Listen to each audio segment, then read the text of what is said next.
In this training video, we'll look at how to handle an asymmetric spinnaker.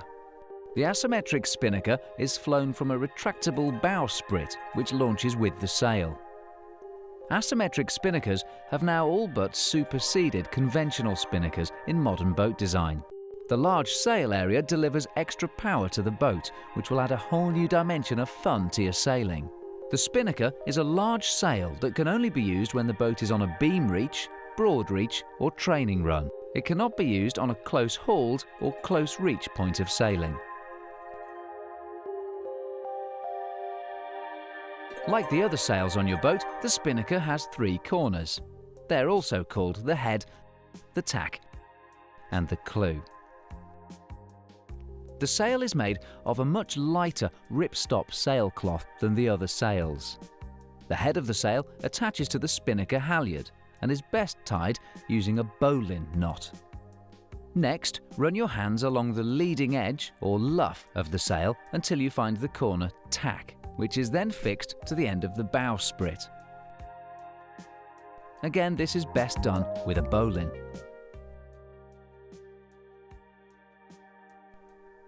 Next, attach the retrieval line.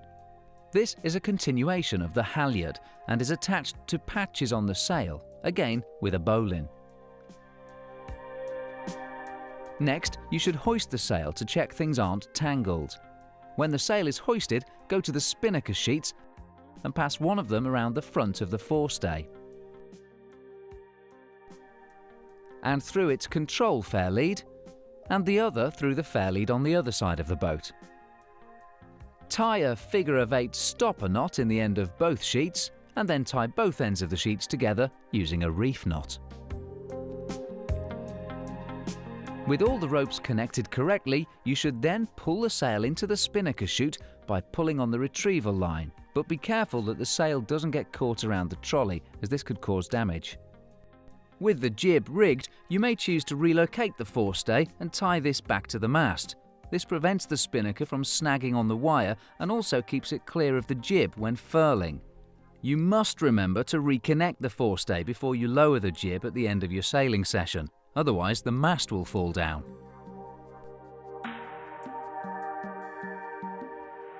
We recommend that to start with you practice on light wind days where things happen slowly. When afloat, the first point to understand is when you can actually hoist the sail, and this is best done on a training run. Working together, the helmsman and crew balance the boat to keep it flat. The crew then pulls the spinnaker up using the halyard. This might feel tight because pulling the sail up also pulls the bowsprit out. Watch yourself here as the sail will suddenly pull free from the spinnaker chute, so make sure that you're balanced or even seated to do this. The crew then locks the halyard in the jam cleat. Look above to check the sail is fully hoisted. The crew then moves to pick up the leeward control sheet. This is the one on the same side as the boom. Tension in the spinnaker sheet is crucial to successful spinnaker sailing. To find the best position for the sheet, the crew must constantly be easing and tightening the sheet in small amounts whilst keeping a keen eye on the leading edge of the sail. The crew releases the sheet until the leading edge of the sail just starts to curl. When this point is reached or the sail starts to flap, the crew then pulls the sheet back to the point where the sail stops flapping. This action is continually repeated. As you get better, the leading edge should just be flicking with the sheet being released and tightened by just a few inches at a time. At this point, the sail is set for the optimum airflow and generates the maximum power or drive. Sooner or later, you're going to have to jibe, and in this video we're assuming that you're already proficient at doing this maneuver without the spinnaker and have seen our video on jibing elsewhere on this site. The actions undertaken by the helm are pretty much the same, so we're primarily going to look at what the crew does. Again, you should practice this maneuver in light winds, without the boat moving at significant speed. Turn the boat back onto a training run, which will have the effect of blanketing the spinnaker under the mainsail, which reduces the power in the sail. The normal jibe routine then applies. With the helm carrying out the usual jibe procedure, the crew releases the jib sheet, picks up the new spinnaker control sheet in preparation, and as the boom moves across, sharply pulls the spinnaker across onto the new side with the new spinnaker sheet. Let's look at another jibe. The crew releases the jib sheet from its cleat and then prepares to grab the new spinnaker sheet. The helmsman then turns the boat and pulls the boom across by pulling on the falls of the main sheet, whilst the crew at the same time is pulling on the new spinnaker sheet. The crew pulls the jib smartly across and then returns to play the spinnaker sheet as before. All that's left to do now is to lower the spinnaker. The helm turns the boat back onto a training run and the crew passes him the spinnaker sheet. This keeps the sail under control. The crew then releases the halyard from the cleat and pulls on the retrieval line to stow the spinnaker back inside the chute. The sail and bowsprit are retracted simultaneously by one single line and the sail is stowed in the spinnaker chute. Having perfected light wind spinnaker sailing, now let's look at what happens on a windy day. It's the same, but things happen much quicker. Strong wind sailing with the spinnaker is sailing at its most fun. The power of the wind simply lifts the nose of the boat out of the water, and by moving your weight backwards promotes planing and allows you to travel at much greater speeds than normal. Travelling at speed calls for careful concentration and good teamwork. And good balance is also critical. You must keep the boat flat and be prepared to move your weight extremely quickly around the boat as required.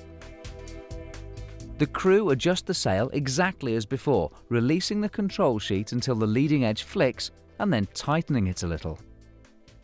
The helmsman is continually looking out for gusts of wind on the water, which usually appear as dark patches on the surface.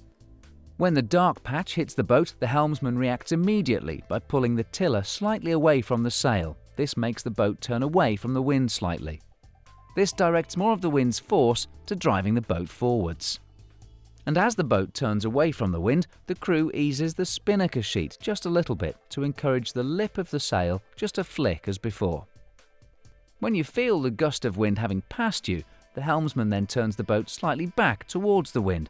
This combination of turning the boat away from the wind when the gust hits and back towards the wind when it's passed allows you to successfully get the best out of the wind. Now let's look at jibing on a windy day. Unless you have to jibe, it's a good idea for any gusts of wind to pass you by before attempting to jibe, as clearly this will keep you more in control. The helmsman checks the area is clear, the crew releases the jib sheet, the helmsman initiates the turn, the crew pulls the spinnaker across and then plays the spinnaker sheet as before, and then tightens the jib. Let's look again, but in slow motion. The helmsman checks the area is clear. The crew releases the jib sheet from the old side and is prepared to pick up the spinnaker sheet on the new side. The helmsman then initiates the turn as in any normal jibe, and the crew sharply pulls the spinnaker sheet across to the new side. Both helmsman and crew move their weight quickly onto the windward side of the boat, with the crew paying attention to the leading edge of the spinnaker as before. Quick movement here is vital to prevent the boat from capsizing. Returning to tighten the jib when they have a moment, the crew is concentrating hard on keeping the spinnaker set well. Both helm and crew balancing the boat then sails off. Looking again at full speed. Wait for the gust of wind to pass and the boat drops off the plane. The helmsman looks to check the area is clear, the crew releases the jib, the helmsman initiates the turn. The crew pulls the spinnaker across, both helm and crew balance the boat quickly, and then the crew trims the spinnaker, dealing with the jib when they have a moment. And then sail off as normal. All that's left now is to lower the spinnaker. So let's have a look at what happens in slow motion. To do this, the helm should turn the boat back onto the training run to allow the spinnaker to be blanketed by the mainsail. The jib will also lose power and flop like this. When the sail is limp, the crew moves to the centre line of the boat and releases the spinnaker halyard from the jam cleat and pulls on the retrieval line. The sail and bowsprit are then retracted simultaneously by this one single line, and the sail is stowed safely in the spinnaker chute. The boat is now ready to turn back onto the wind as required. It is a certainty that you will capsize at some point with your spinnaker up. No matter how experienced you become, the extra power of the sail will lead to inevitable capsizes. In this video, we assume you've already watched the capsize video elsewhere on this site.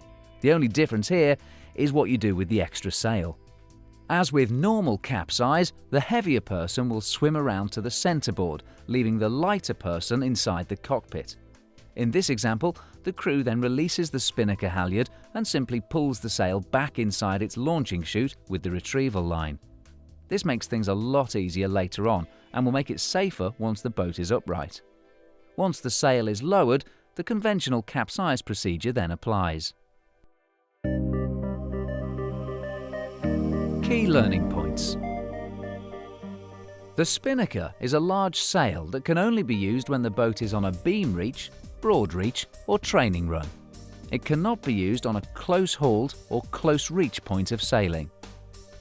When rigging, ensure all the control sheets are outside any other rigging, including the retrieval line. Use a bowline knot to secure the halyard.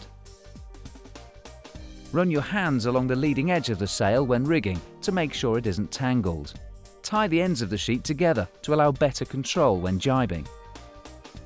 If your forestay is removable, it's advisable to relocate this to the mast, like this, to prevent the wire snagging the sail. The sail is launched from a chute at the bow of the boat and is hoisted with its own halyard. Hoist the sail on a training run point of sailing, and then adjust your point of sailing to get where you want to go. The crew is responsible for managing the sail. Release and tighten the spinnaker control sheets to find the point where the edge of the sail starts to curl. This is the most efficient setting for the sail. Turn the boat away from the wind when the gust hits and then turn back when it's passed. During the jibe, the crew pulls the sail across. To drop the sail, turn the boat until the head sail flops, like this. Next steps. Watch this video enough times so you understand the techniques of how to handle the spinnaker. Use the script and glossary accompanying this video if you need more detail. Practice using the sail in light wind days before venturing out on windy days.